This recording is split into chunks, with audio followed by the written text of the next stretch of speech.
Hey y'all, it's Megan. If you are returning to my channel, welcome back, and if you're new, welcome aboard. Today's a continuation of the videos that I took while we were in Texas, and today's is going to be from the National Museum of the Pacific War, which is in Fredericksburg, Texas.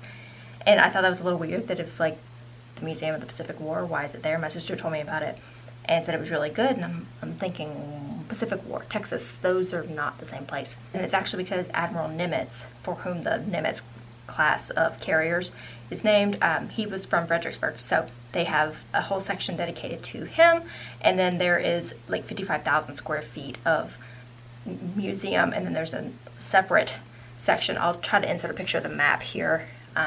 It was huge, just from the outside. Like, this is what it looks like from the outside, and I was thinking, oh, this is gonna be like a small, nice little museum. No, this thing was huge. There was 3 different sections that we went to, and I have like 2 hours of footage that I've tried to condense into a manageable something. Hopefully it's interesting to you guys. I really enjoyed it. We could have spent probably a few days going through and reading everything. So everything in here was really cool. I tried to make it as quick as possible, so there's going to be a lot of kind of like pause to read moments if you're interested in what everything actually says for the exhibits. And I have included some of the interactive elements and shows and stuff like that. You know, they have a couple of things like that that I thought were really interesting and wanted to include them. So hopefully you enjoy it. I really had a good time. So that's what we're doing today.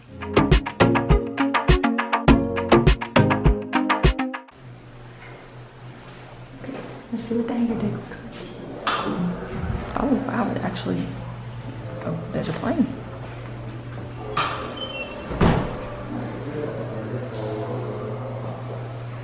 What was this called? The aviation? Pacific Aviation Exhibit. Pacific Aviation Exhibit. Got it.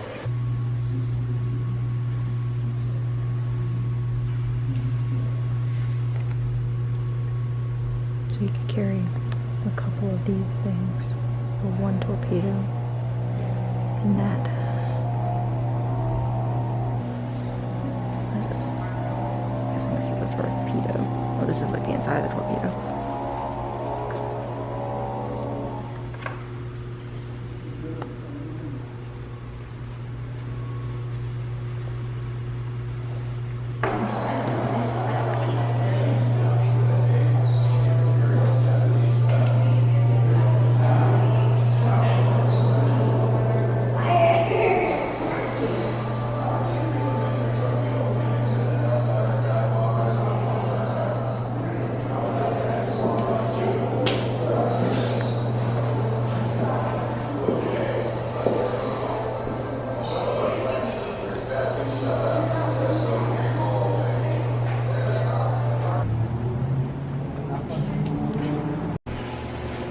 See my favorite fact of the entire museum so far?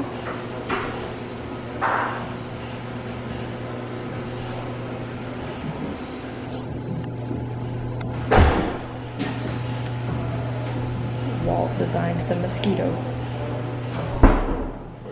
Oh. Look at that. It's a cute little mosquito. Designed for torpedo attacks on larger ships. Yeah. PT boat's what JFK was on, wasn't it? That sank and he had to swim for so long. I'm not sure. Confirmed.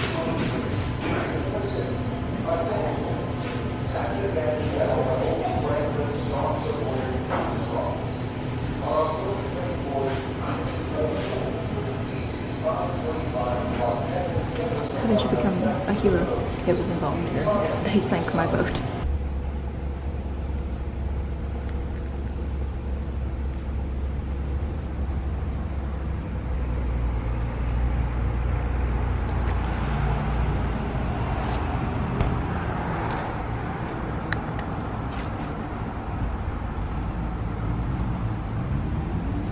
And they Johnson's little pose there. They were all. A swallow. All right, Lyndon, we see you. They were all Navy. Look at that. All of them. All of them. Reagan was Army and Army Air Force. Yeah, and But so everyone when Eisenhower was Army. Was he? Okay. He was the rest commander in Europe. The rest were Navy. That's wild. I never thought about it. Would you say this is called the Plaza of the Presidents? Yeah. Okay. Oh, I see. They've got their Position they have. they have their positions, but they also have the different Symbols. mhm. Yeah, E pluribus unum. Like these FDR and None of them Truman. were Marines. That's interesting. They weren't military. No, They're just commander in chief. That's why they have the Yeah. presidential seal. And then these all have, he's got army, and then these all have navy. And then around to Reagan's got the army.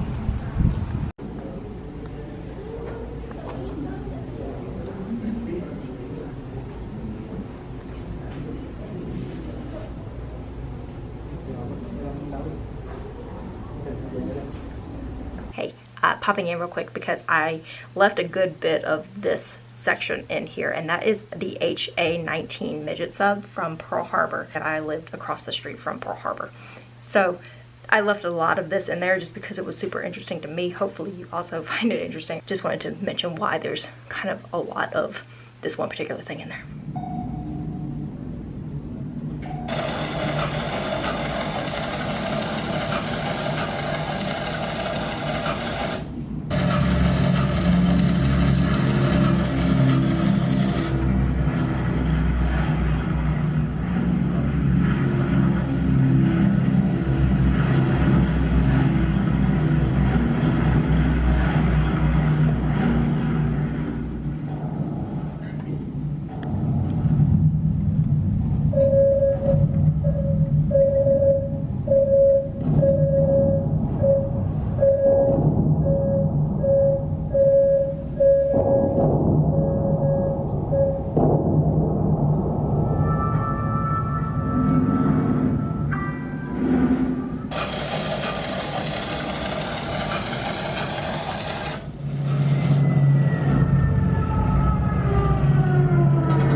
Lieutenant Colonel James H. Doolittle will plan and lead the attack. Doolittle's strategy was to bomb 5 Japanese cities and then land in friendly territory in China. On the day of the attack, the carrier Hornet carrying Doolittle's planes was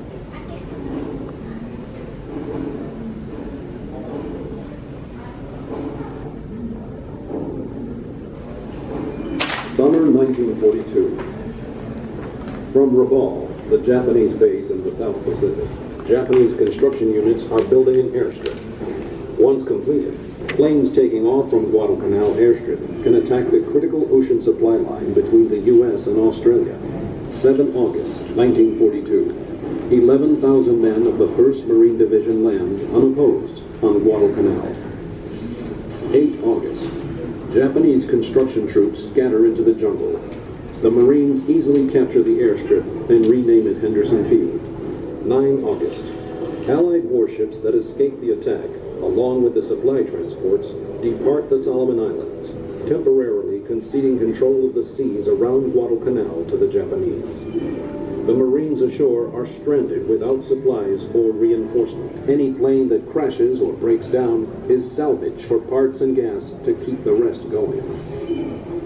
By night, enemy warships routinely bombard Henderson Field, and convoys, which the Allies called the Tokyo Express, deliver troops and supplies to the island. In late September and early October, Major General Alexander A. Vandergrift's 1st Marine Division battles Japanese land forces in 2 separate engagements at the Matanikaw River. In the second engagement, U.S. Marines successfully cross the river and inflict heavy casualties on an enemy infantry regiment. The defeat forces the Japanese to retreat from their positions east of the Matanikaw. Their prospects for retaking the island have been dealt a serious blow. The war at sea culminates in narrow Allied victories at the 1st and 2nd naval battles at Guadalcanal. Losses are so high that sailors dub the area Iron Bottom Sound, a watery graveyard of ships and men. American forces gradually gain control of land, air, and sea. Food, medical supplies, arms, and reinforcements flow into the island that no one had ever heard of before. By February 1943, it is over. The Japanese are forced to evacuate. Americans control Guadalcanal. Triple barrel gun.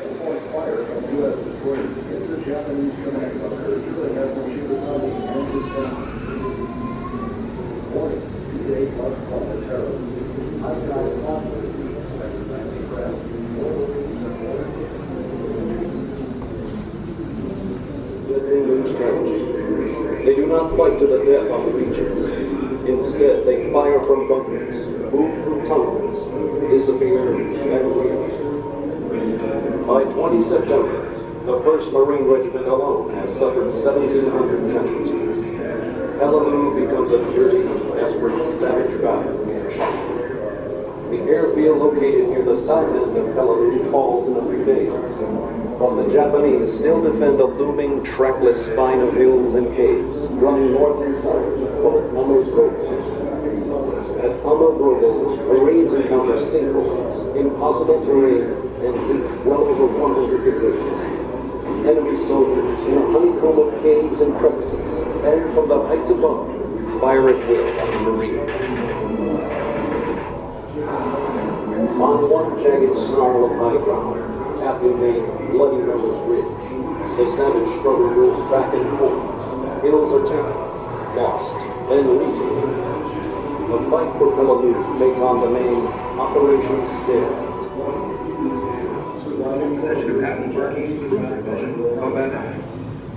In 1944, the light cruiser Denver takes part in the Battle of Leyte Gulf, the largest naval battle in World War II. It is October 25th, and several Japanese warships are heading directly into a trap set by the U.S. Navy's 7th Fleet at the Battle of Surigao Strait. It is just before 4 in the morning.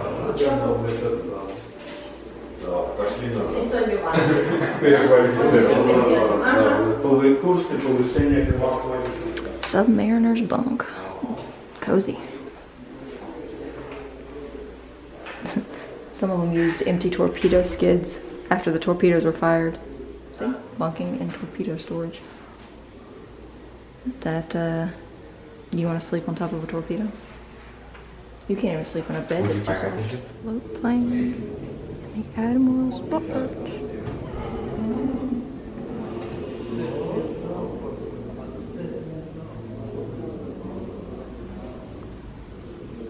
You gonna walk right in front of me? Float plane. Japanese float plane.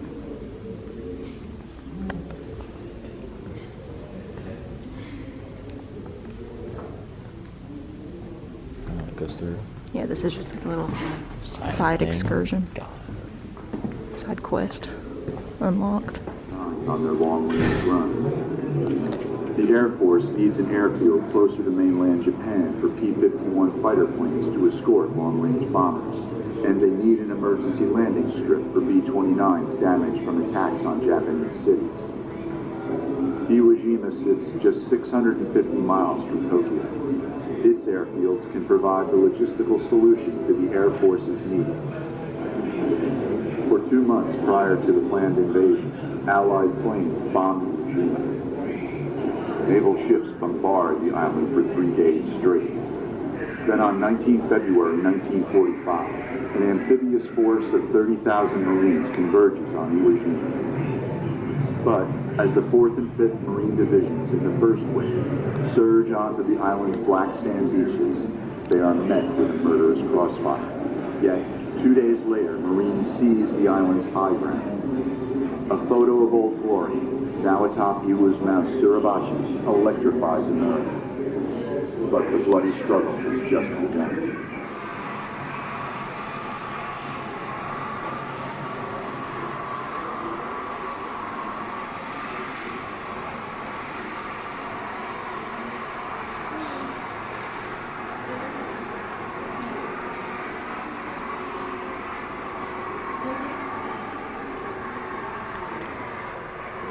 Explosive devices, the frequent killing of innocents, and the effect of destitution it entails are incalculable. This is the reason I have ordered the imperial government to accept the joint declaration.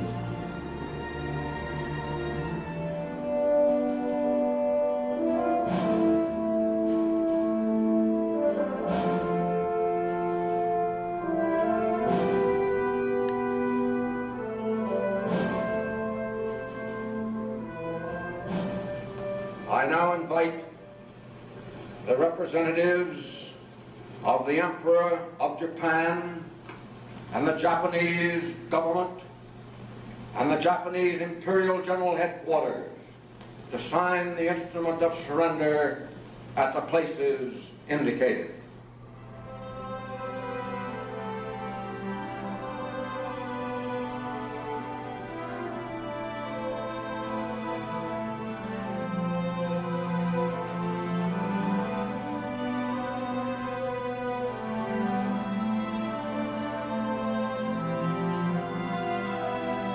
The outset that I am here only as a representative of the brave men who fought under my command in the Pacific. I pray that no future war may ever again find us unprepared.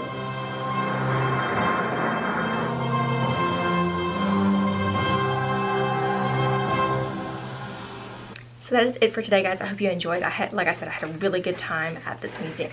Tiny. We'll wait. Let's try this again. So that is it for today. I hope you guys enjoyed.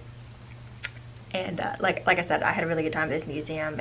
We really could have spent a lot more time there than we did, but it was late in the day, and I had a raging headache from having no coffee, so note to self, don't do that anymore. So I will link the information for the museum down below if you are planning a trip or just want to get some more information on it. Hope you guys are enjoying hanging out, seeing some of Texas with us, and I will see you guys in my next video. Bye, y'all.